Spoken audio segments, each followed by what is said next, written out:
Hi there, welcome to sample programs on if statements.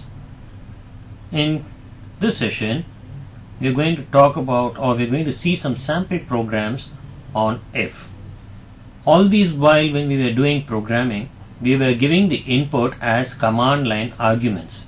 You remember we used to type Java, the program name and the commands, that is the parameters that we need to pass were given in the same command line. That's why it was called command line arguments. But sometimes we might have to take an input from the user in a dynamic manner. When the program is running, we might take the input from the user. So at such times, how do we take the input from the user?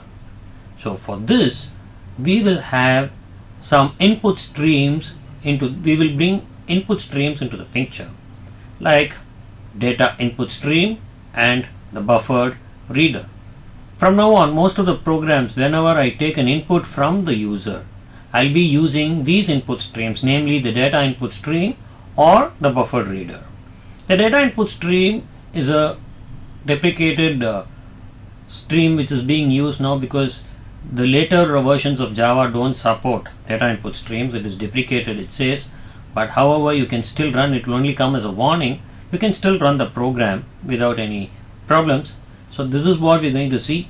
The data input stream is used to take the input from the user, and then that input will be passed on to the if statement.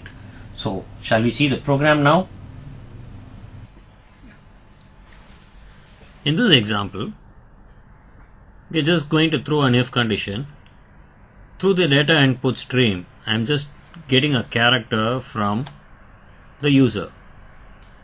Please note that I have added this character in braces before the dis.read because I had already told you that the read method reads only a single character and the return is an integer.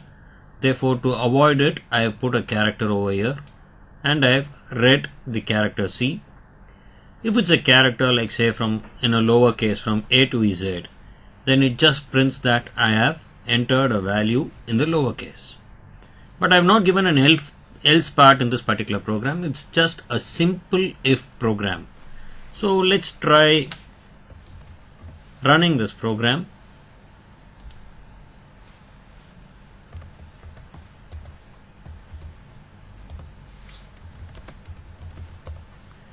Now I'm going to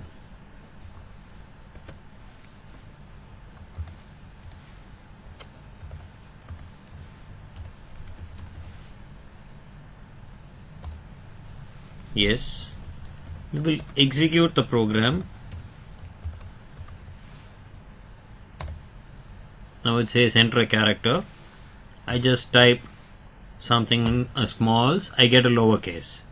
Now let me run the same program once again, and this time I'll type a capital letter. You see, when it was in the lowercase, it showed that I had typed a character in the lowercase. But now I've typed a capital letter character. See what happens. The program has simply come out, which means I have not got any message because it's not there in the program. It's just a simple if program that we've written. So therefore there is no output if I type something wrong. The next example, we're just going to check if a number is positive or not. Once again, this is a simple if program. I'm just trying to get a command line argument as an integer, and this integer, my if condition checks if the given integer is greater than 0. If yes, then it says this is a positive number. If I type a negative number, then it will simply come out of the program, which means that this is an example of a simple if program. So shall we run this program?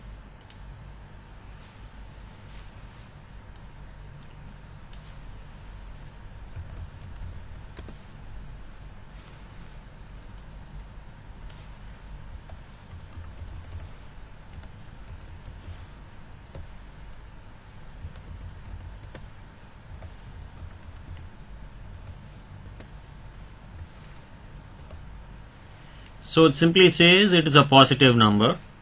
I'll run this program, and instead of C, I'll give a character, maybe an alphabet, and see what happens. It says that there is a problem. So I am supposed to give an input only as a number which can be either positive or negative. Now instead of A, I'll give -6. If you see, it has come out of the program. Because we have given the integer as A, it will not accept any characters, and that is why an exception has been thrown.